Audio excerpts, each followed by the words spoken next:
There's a lot of World Superbike technology in there. We're talking about the engine, Martin. I guess there must be a lot of action going on within that engine. Yes, I mean, it's all controlled essentially by the brain of the bike, the IMU. You've got adjustable engine braking, for instance. You've got selectable rider modes. There's a lot of electronics going on. It has 203 PS. ZX10RR has a little bit more power and produces it in a slightly different way. It's a 998cc 16-valve water-cooled engine. It has finger followers. That means the valves are open longer and for greater duration, so it makes more power. It also has a valve train which is significantly lighter than a normal valve train. As well as that, there's things like a cassette gearbox, which is a racing feature, slipper clutch, so an assist and slipper clutch, and it's got an up-down quick shifter, things that you would only expect maybe on a race bike.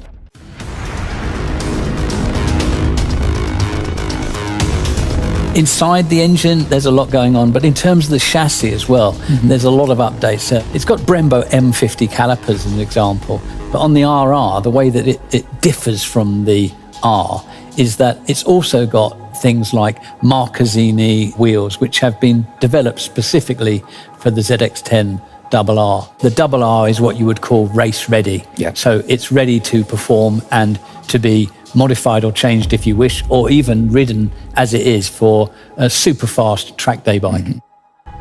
There are some day-to-day things that you might not expect at first. So as an example, it now has cruise control, and even as an accessory option you can get heated handlebar grips. So it does combine some of life's luxuries as well as being a strong supersport machine. One thing we really need to explore is the new aero package. There are integrated winglets on the front of the machine. These allow air to pass through the cowling through tunnels. That's 17% more downforce due to having integrated winglets. The aerodynamic package just takes things to another level. Greater contact area of the tyre, greater grip, greater feedback. Here comes Jonathan Ray then, carving his way into the podium places.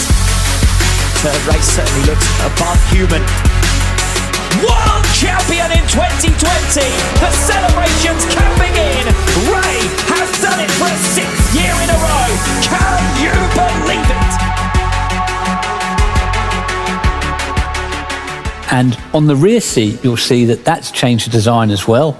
And that creates an area of low pressure.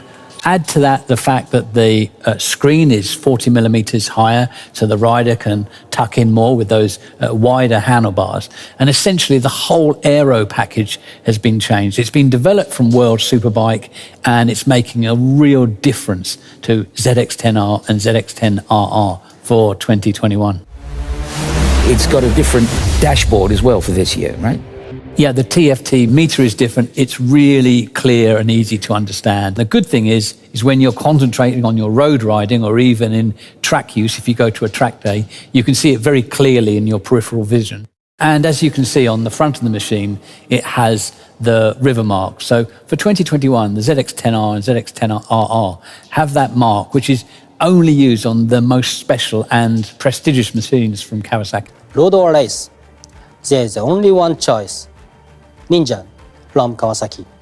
The first thing to mention is that all the existing highly praised electronic rider aids, such as rider modes and sports traction control, remain for 2021. Added to this are many new engineering and technical updates, many of these as a result of input from the Kawasaki racing team.